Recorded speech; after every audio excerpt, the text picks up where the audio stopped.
Hello, I'm Sandro Milesi with Galfer Braking Systems. My name is Robert.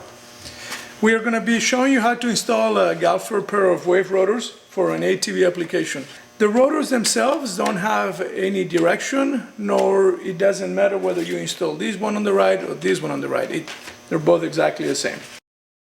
We've taken the front wheel off, and go ahead and take the caliper off. Caliper's got 2 bolts on it. So you're going to remove the caliper, and you're going to remove the spindle pins and everything else, and the spindle itself. In this case, obviously, we're using an ATV that already had our rotor on. But what you're going to do is you're going to take the stock rotor off, and then you're going to put the new Galfer rotor on. You're going to use exact same torque specifications and OEM suggested on your manual. That doesn't change, and you're going to reuse the bolts that came on the bike. Once the rotor is bolt on, you're going to go ahead and put the spindle back on.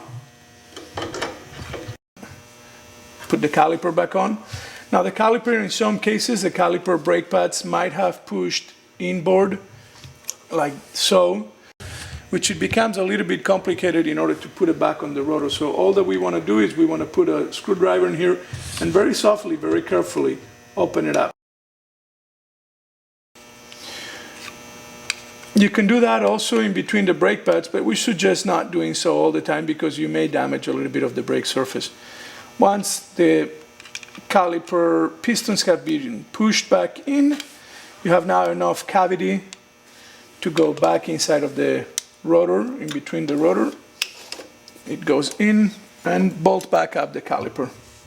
Once you have bolted the calipers back onto the bike, the spindle nut, lug nut, and everything else, you're ready to go.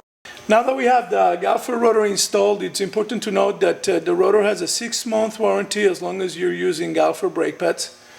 It's also very important that when you go out for your first ride, you just use the brakes easy at the beginning. You have purchased a rotor that it's laser cut, double disc run, and it's already been preheat treated, but still you want to be very easy on it. One last thing, obviously after your first ride, come back and look at all the work that you have done. Make sure that your bolts are tied in properly, that the rotor it's not riding itself weird in the wrong area or position, anything that looks weird. My suggestion is always call us up at the office or get a hold of us somehow through our website, and we'll try to help you the best we can. That's it, enjoy it, thank you.